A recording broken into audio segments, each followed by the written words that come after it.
There you are. Hi, little angel. Magiliw na bati ng mami ni Franco sa anak ko. Lumapit pa ng bahagya sa bata. Hello po. My name is Sandro, not Angel. Sagot ni Sandro na ikinatuwa ng kapatid niya at ng ginang. Oh, mami, ang cute niya po. Lumapit pandalaga sa ina nito. Binuhat ni Franco si Sandro. Saka ulit humarap sa ina at kapatid. Baby, let me introduce you daddy's family. Your grandma and Tita Fatima. Then, where is grandpa, daddy? He's right there, baby. Look. Tinuro pa ni Franco sa anak ang ama, tumingin din naman si Sandro. He's my father, your grandpa. Hi, Dad. Good afternoon. The old Vergara nodded. Say hi to your grandpa, son. Hi po. Mukhang natakot si Sandro sa matanda. Seryosa kasi itong nakatitig sa bata. Lumingon si Sandro kay Franco.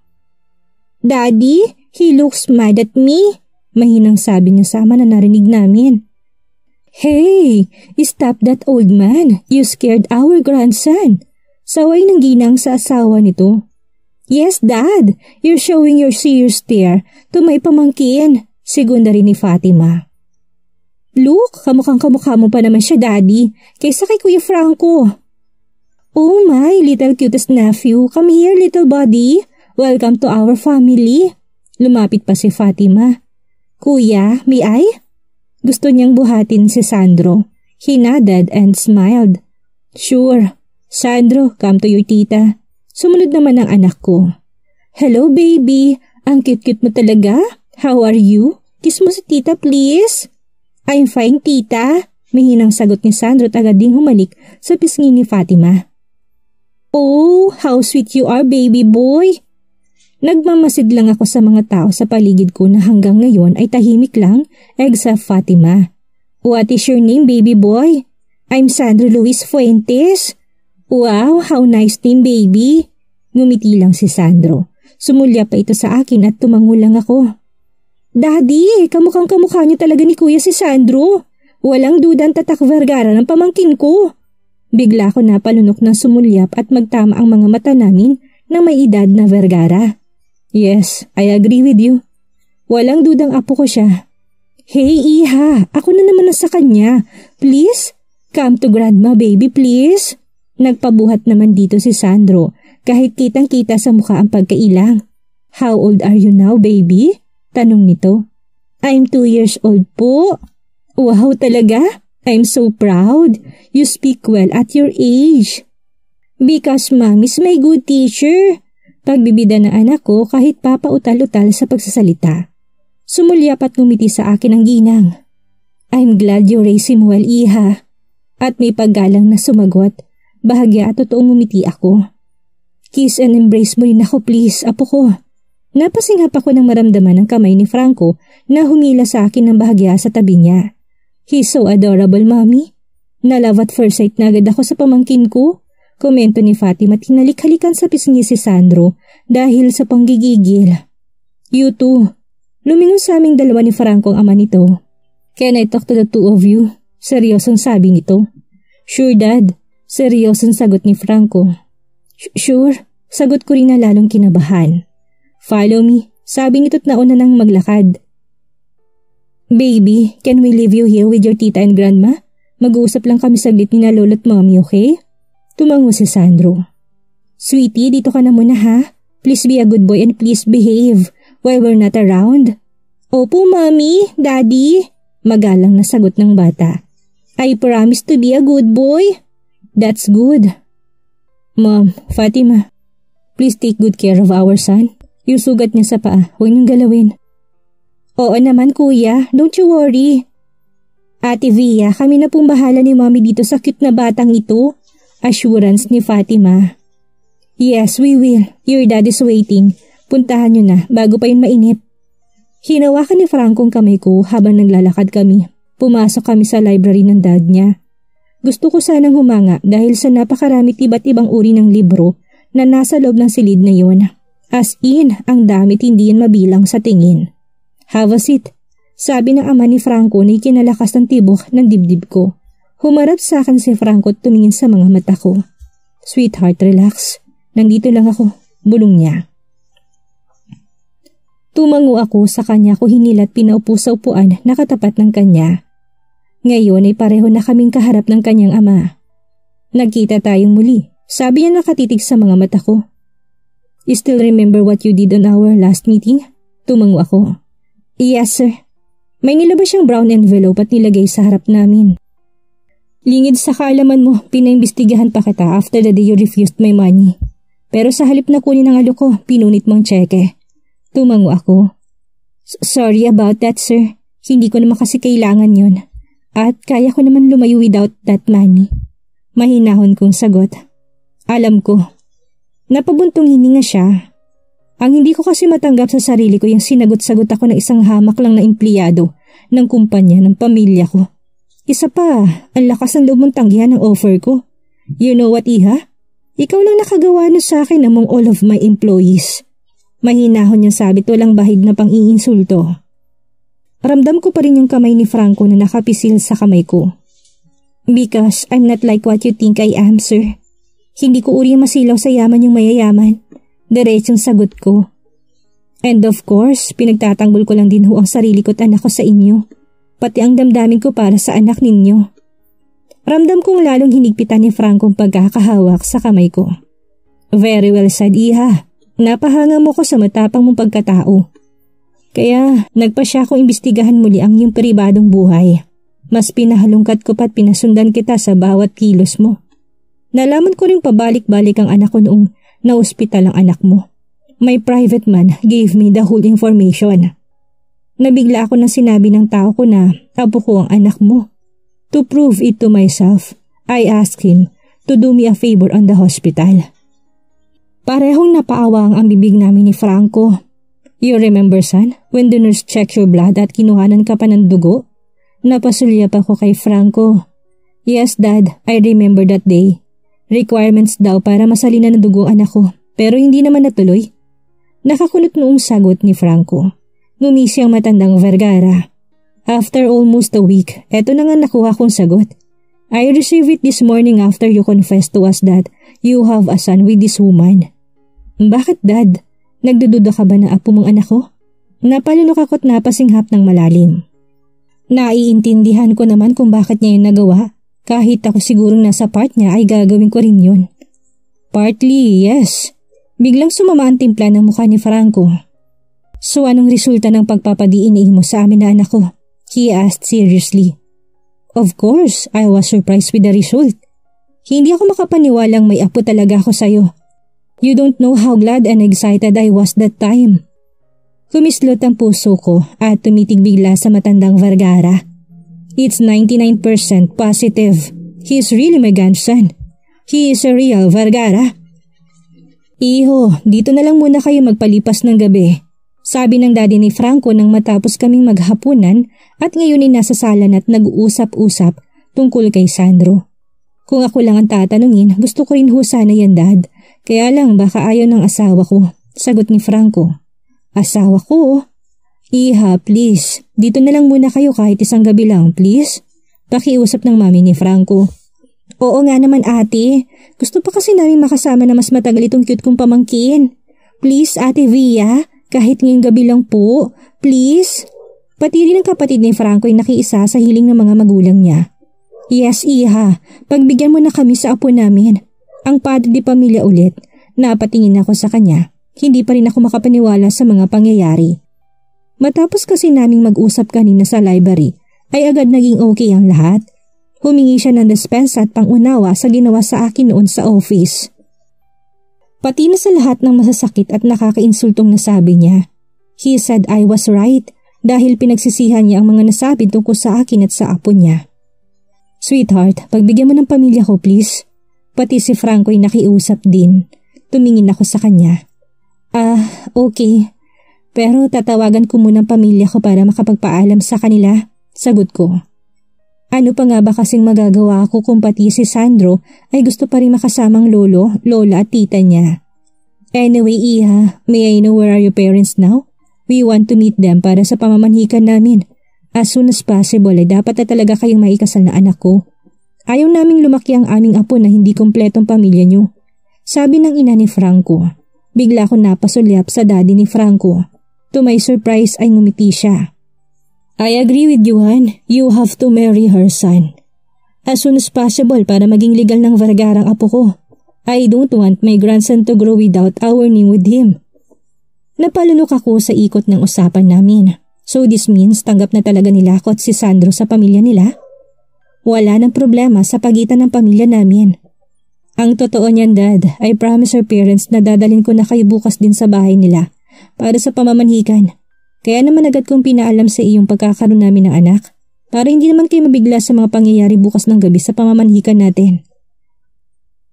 Di okay na palang lahat? His mom gladly said. Tomorrow then.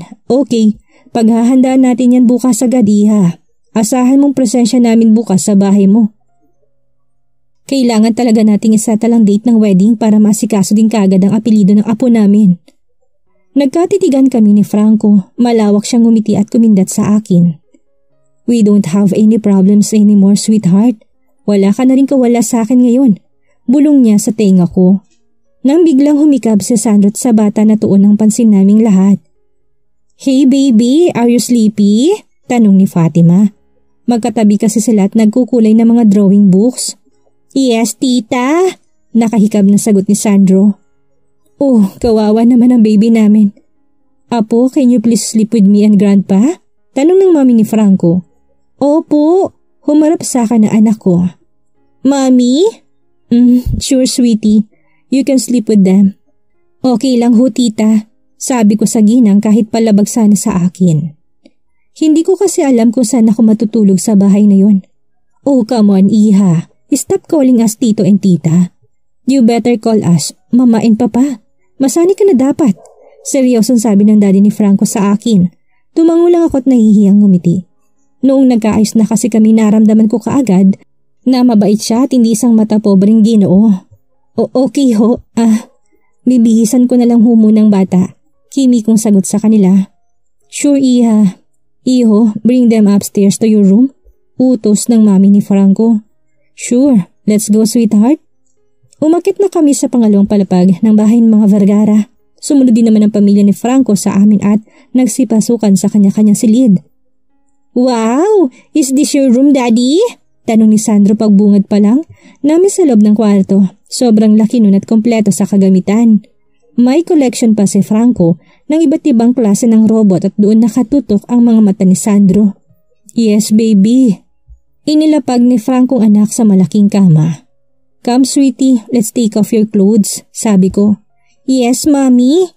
Tinulungan ko si Sandro hubarin ang mga damit niya saka siya pinasok sa shower room ni Franco para punasan. Habang si Franco naman ay inayos ang damit pantulog na susuotin ng bata. Buti na lang at nakapagdala ako ng damit niya kanina. Boss, pwede ba makisuyo? Sure, what is it? I need his feeding bottles.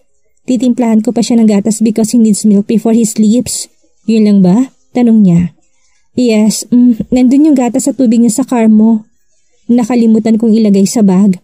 Okay. Lumingon si Franco kay Sandro. Baby, wait for your milk. Yes, Daddy. Tamang-tama naman ang pagdating ni Franco dahil tapos ko nang bihisan si Sandro. Lumapit siya sa bata habang ako naman ay nasikasong pagtitimpla ng gatas sa isang bote. Here's your milk, baby. Tinanggapin ni Sandro. Nag-excuse muna ako sa mag-ama at tumawag sa bahay para ipaalam sa mga magulang ko na bukas pa kami makakauwi. Pumayag naman kaagad si mommy lalo't nakapagpaalam na pala si Franco sa kanila ni daddy kanina bago pa kami umalis ng bahay. Pagkababa ng tawag ay pinuntahan ko kaagad ang mag-ama ko. Wala nang bahid na inaantok ang diwa si Sandro because he was playing robots with his dad. Paglapit ko sa kanila agad akong hinila ni Franco sa kama at pinaupo sa tabi nila. Nauwi sa harutan at kilitian ang paglalaro nila. Kaya napuno ng halakhakan ang kwarto ni Franco. Nahinto lang kami na may kumatok sa pinto. Umayos at tumayo kagad ako sa gilid ng kama. Did we disturb you guys? No ma'am, si Franco sumagot sa kanyang ama.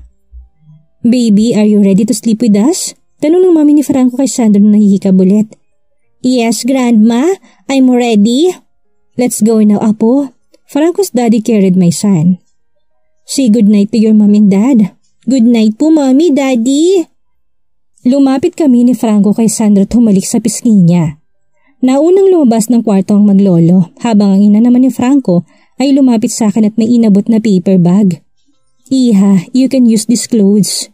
Pasensya ka na, hindi ko kasi alam ang taste mo. Hindi na lang ho sana kayo nag-abala, tita. Nahihiyan tinanggap ko pa rin ang inaabot niya. Please, call me mommy. Magiging asawa ka na rin naman anak ko, Iha. Nahihiyang ngumiti at tumango ako. Iho, pakibilisan yung paggawa ni Sylvia ha? We're expecting a granddaughter. Bigla ko napalunok at namula sa sinabi ng mami ni Franco. Don't worry mom, we will start working on it. Good night. Pil yung sagot niya. That's good to hear. Well, good night guys. Susundan ko na maglolo. Then his mom left us alone.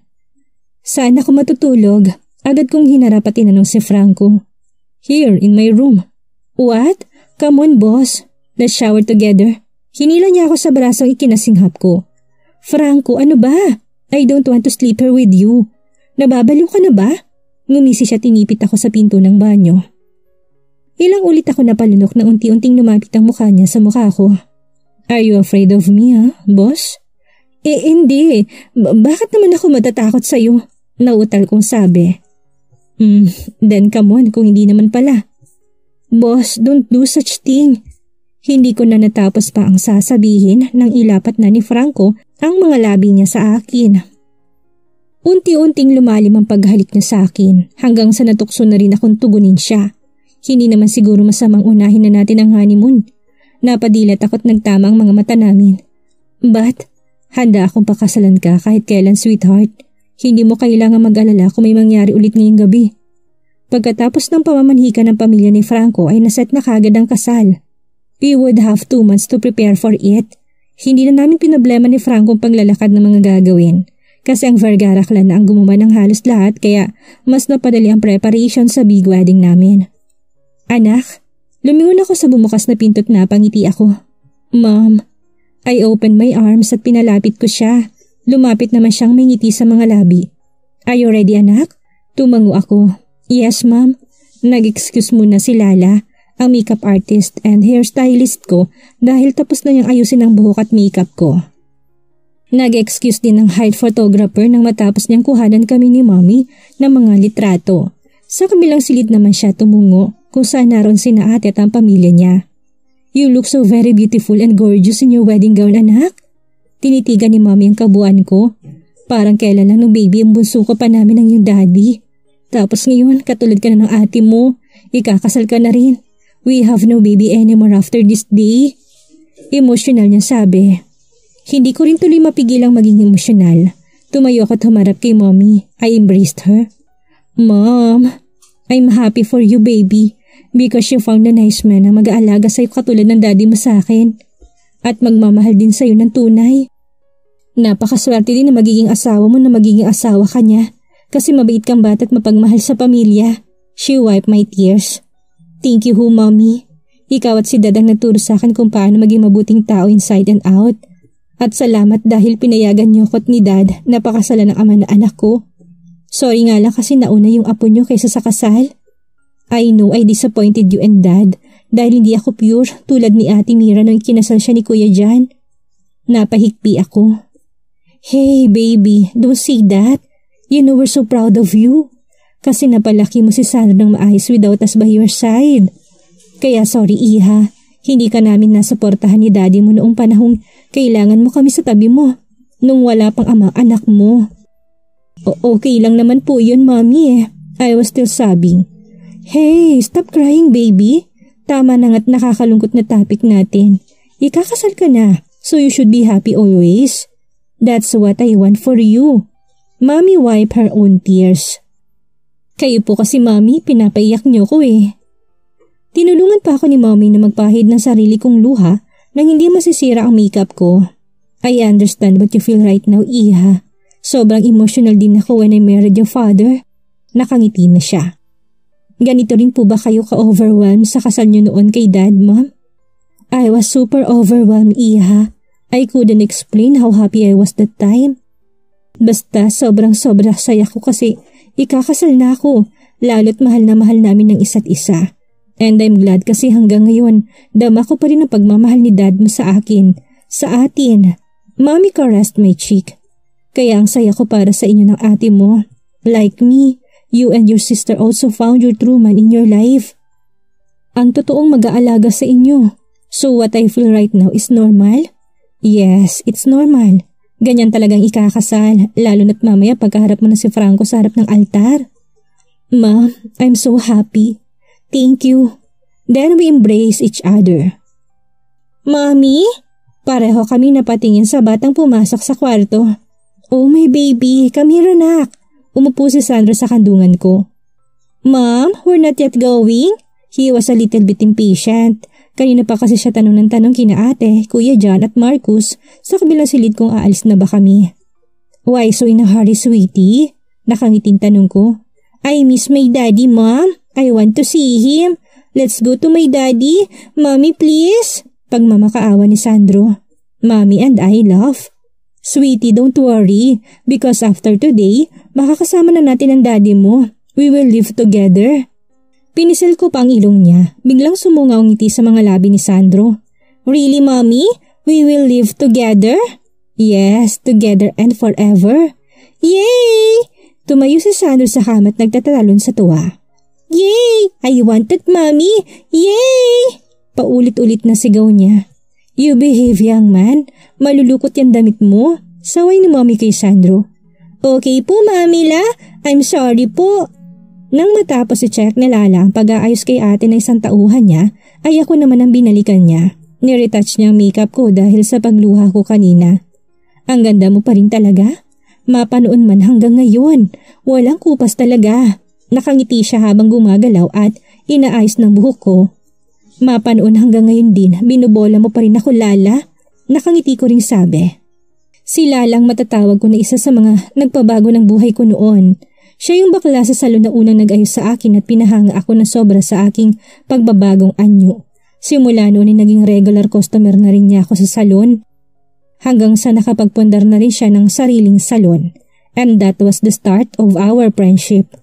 Kilala rin niya ang dalawang kaibigan kong sina Bianca at Divine na naging regular customer din ng salon niya. Sus, dyan talaga kita idol eh. Super humble mo pa rin talaga. Hindi ka pa rin nagbago ng ugali. Naku, sige na. Ayusin mo na lang ako na makaalis na tayo. I changed the topic. Uy, excited siya oh. Super excited. Kaya please dalian mo na kasi ang anak ko kanina pa naiinip na makita ang ama niya. Ngumisi si Lala. Sus, dinahilan panganak pero ang totoo naman, ikaw yung naiinip. Tumawa ko. I admit, yes. See? Bulong pa niya. Anong pakiramdam na magkaroon ng mapapangasawa na almost perfect eh? Perfect? What do you mean? Perfect. Guwapo, macho, mayaman at higit sa lahat, malaman. Malaman. Kumulot ang loko na ikinatawa niya. Malaman yung ano? Basta yun. Loka-loka. Kahit namumulay natatawa pa rin ako. Because I knew what he meant. Nagbablush ka te, pero seryoso, anong feeling mo ngayon? Masayang masaya, syempre. I couldn't ask for more. Siya pa lang at ang anak ko'y sapat na, lalo pat madadagdagan ng isa pa. Sagot ko na nakatingin sa kanya sa harap ng salamin. Madadagdagan ng alin? Tumawa ko. Secret? Ay, ewan ko sa'yo. Pero in fairness halata nga sa kinang ng mga mata mong napakasaya mo ngayon. Yeah, because I'm so much blessed and thankful. Matutupad ko na yung hiling ng anak ko to have a complete and happy family. That's why I'm too excited. To become a wife and a mother is wonderful. It's a gift from above. Naks, inlababo ka nga ate. Yes, I'm very much in love with them. I wish you luck my friend. Thank you. Tiningnan ko sa harap ng salamin ng aking refleksyon. Tama nga si Lala. Lalo niya akong pinaganda. Lala amazed me again with his talent. Ang galing talaga niya. I still couldn't believe na ngayong araw na itong pag-iisang dibdib namin ni Franco. I knew he was also eager to be my husband. Kanina nga kausap ko lang siya sa telepono. Wala siyang ibang sinabi ko hindi pa ulit-ulit na I love you. Wow, ayan te, tapos na? Stand up please. Tumayo naman ako. Turn around. Umikot din ako. O ano, pangit ba? React ko nang hindi nagsalita sa lalat na pailing lang. Pangit ba? Magsalita ka naman dyan? No reaction pa rin kaya napalo ko siya sa pamaypay na hawak ko. Aray naman Sylvia, reklamo niya. Tinatanong ka eh, Ngisi-ngisi ka lang dyan. Ano, pangit ba? Hindi bagay? Ulit kong tanong. You are exactly a perfect bride, my dear. Ang ganda-ganda mo nga sobra. That's what I want to hear. Thank you, Lala. I wink at her. Okay, wait ka dyan. Tatawagin ko photographer para kuhanan ka muna ng picture bago ka lumabas ng kwartong ito. Lumabas siya't maya may kasama ng 2 photographer. I posed when the photographer clicked his camera. Pero nakangiting kuha ko sa litrato. Nakita ko rin si Lala na panay ang kuha sa akin sa iPhone niya. Nang hudyat nalalabas na ako ng silid at pababa ako ng hagdan, ng bahay namin kinukuhanan pa rin nila ako ng litrato at video. Pagbaba ko naman na nag-post ulit ako kasamang anak ko at ang buo kong pamilya. Dad, I'm ready. Nakita ko siyang nakatulala lang at nakamasid sa akin. Dad, Mom. Kumaway pa ako sa harap ng mga mukha nila para kasi silang na-estaton nakatingin lang sa akin. Oh honey, our daughter is ready, Mommy said. Oh, I'm sorry Iha. What a lovely gorgeous bride you are today, anak. Daddy naman binubola mo pa ako eh. I smiled. No, I'm serious baby. Kamukhang-kamukha mo kasi talagang mommy mo. Ganyan na ganyan din siya kaganda nung araw ng kasal namin. Alright, honey? Umakbay pa siya kay mommy. Yeah, I agree with you, honey. Pero mas magandang bunso natin ngayon. I'm so glad we have a beautiful daughter like her and Mira. Naku, ang drama na naman ng mga magulang natin, sis. Sabi ni ate na narinig palang pag-uusap namin. Huwag na nga kayo magdramahan, mommy and daddy. Iiyak yung pangit na yan eh. Sylvia, stop your emotion. Save it later. Sa pag-iisang dibdib niyo ng bayaw mamaya. I'm just concerned baka pumangit kang lalo eh. I frowned. Bully ka talaga ate. Do I really look ugly with my wedding gown and makeup? She chuckled na mas kinasimangot ko. Let's go guys, the groom is waiting. Stop the drama, okay? Sayang naman ang ganda ni Sylvia kung magpapatulo lang yan ng luha. Don't listen to your ate Via. Because you are so beautiful, she's so only kidding. Anyway, best wishes. Kuya John said at tumakbay pa kay ate. Gumiti ako. Thank you Kuya John. Sige na Iha, mauna na kahit susunod na kami sa sasakyan nyo. Pinauna na ni Mom sina ate. Okay Mommy. Sige, ingat kayo. Sylvia, I love you sis. Be happy and best wishes also. Humalik pa siya sa pisngi ko bago sumakay sa kotseng pahiram ng pamilya Vergara. Let's go anak, baka nainip ng groom mo sa simbahan ngayon, sabi naman ni Mommy. Wait po, napalingon sila sa akin. Mom, Dad, pangit po ba talagang itsura ko?